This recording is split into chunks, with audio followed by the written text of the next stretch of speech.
Sirach 28.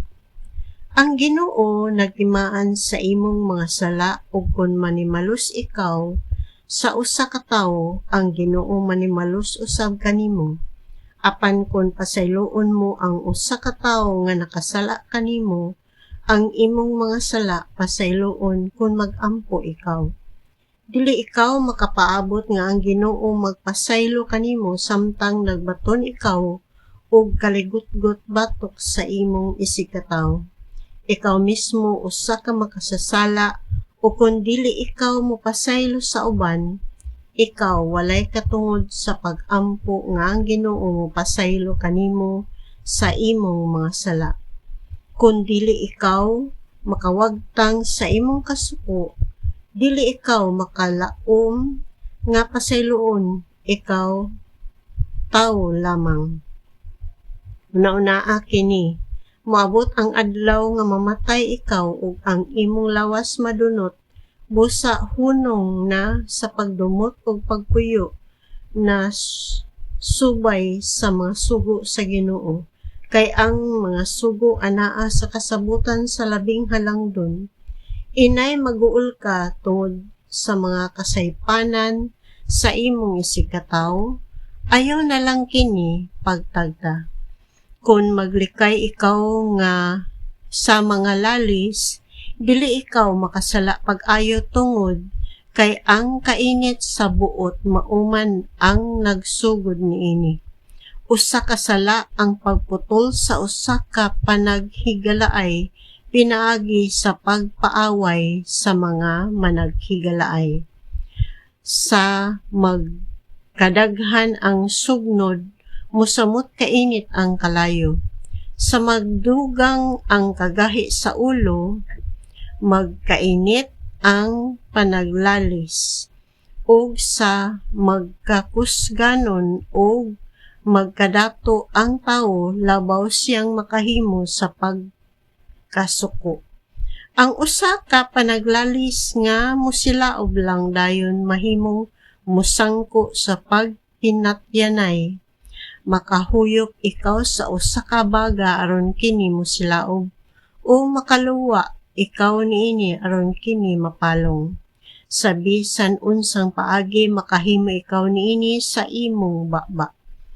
Ang mga manglibak ug ang mamakak angay nga tunglohon tungod kay sila mao ang makalaglag sa daghang mga tawo nga nagkinabuhi nga malinawon sa uban.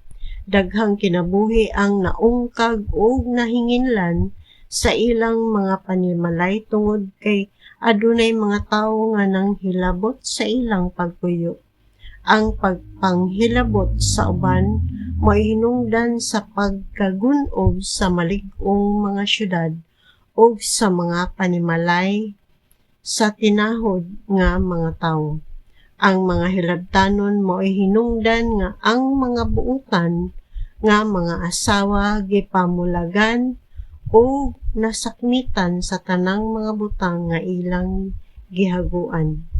Bisan kinsa nga magtagad sa bakak nga pasangil dili gayud makakitag kalinaw sa una-una.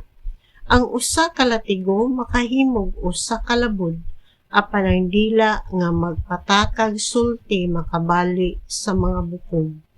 Mas daghan ang mga tawo nga nangamatay tungod sa mapasagarong mga sulti kaysa nangamatay pinaagi sa espada. Isipa ang imong kaugalingon nga palaran kung wala ka makasinati sa walay hinungdang mga tabi nga gitumong bato kanimo kay kini samara nga nagsulob ikaw ni anang puthaw nga yugo sa imong liog o ni adtong mabug-at nga mga kadena diha sa imong mga bitiis. Ang bakak nga mga pasangil mo sangko ngadto sa usa ka alaot nga kamatayon. Apan sa tinuoray mas maayo pa nga mamatay ka.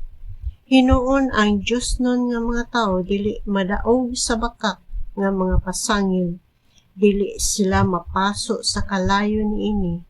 Ang mabiktima niini mao Ang mga mibiya sa Ginoo human kadusliti ang kalayo sa bakak nga mga pasangil diha kanila dili kini mapalong. Ang bakak nga pasangil motukob kanila sama sa usa ka leon o mukunis-kunis kanila sama sa usa ka leopardo. Dili ba kuralon man nimo ang imong yuta? Dili ba kandaduhan man nimo ang sulanan sa imong salapi? Busa sa samang pagmatngon, pagbantay sa imong isulti, timbang-timbanga ang matag pulong o pag-andam og usa ka kandado alang sa imong baba. Tingali adunay usa ka tawo nga naghulat kano sa ikaw masayop o kung dili ikaw magbantay, mas sukamod ikaw sa kaugalingon nimong mga pulong o maluka pa diha sa atubangan niya.